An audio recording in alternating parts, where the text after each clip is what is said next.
Hit and run বিধি বাতিলৰ দাবীত 15 ফেব্ৰুৱাৰীত মটৰ শ্ৰমিকসকলৰ যৌথ মঞ্চৰ 24 ঘণ্টীয়া ধৰ্মঘটক লৈ নৈতিক সমৰ্থন কাৰ্বি আংলং মটৰ চালক সন্থাৰ।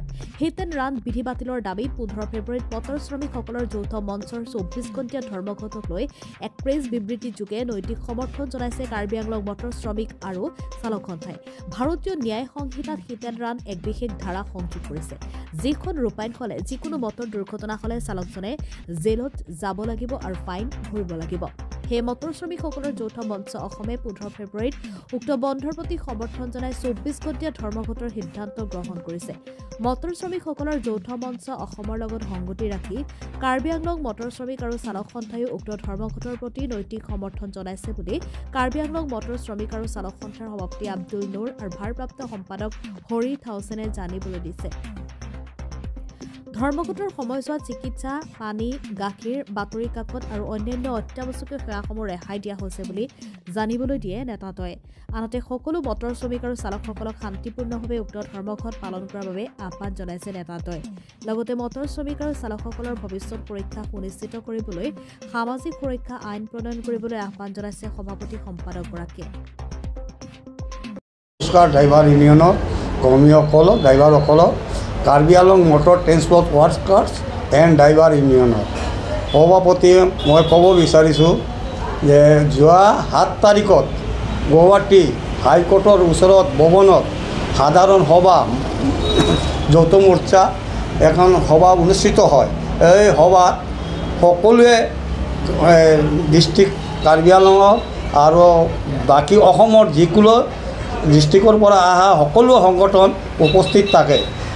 এই সংগঠনটোৰ মাজত আলোচনা হয় যে যোৱা 16 তাৰিখে 16/2/24 তাৰিখত অল ইণ্ডিয়া বন্ধ আছিল।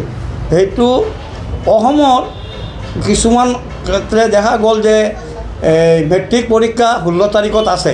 ইয়াৰ কাৰণে এই মঞ্চৰ পৰা এটা সিদ্ধান্ত লোৱা হ'ল যে এই বন্ধটো যদি 16 তাৰিখত হয় মেট্ৰিক পৰীক্ষাৰ কাৰণে অসুবিধা হ'ব।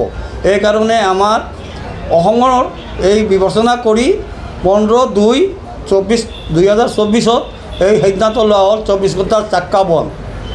ইয়াত আমাৰ সকলো ড্ৰাইভাৰৰ যিটো দাবী আছে এই দাবীৰ কাৰণে ৰিটাৰ্ণ আইন বাতিল কৰাৰ কাৰণে আমি সকলোৱে একজোট হৈ এই বন্ধটো পালন কৰাৰ কাৰণে আমাৰ সকলো ড্ৰাইভাৰ ভাইবিলাকক অনুৰোধ জনোৱা হৈছে আৰু কাৰ্বি আংলঙৰ পৰা আমি সকলোৱে মিলি এই বন্ধটোৰ সমৰ্থন জনাইছোঁ।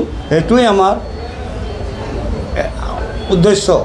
আৰু বাকী আমাৰ যিবিলাকে ড্ৰাইভাৰসকলৰ ওপৰত কিছুমান দায়িত্ব আছে এই দায়িত্বটো যেনেকৈ আমি বাতিল হ'ব এই বাতিলটো আমি সকাই কৰি থাকিম।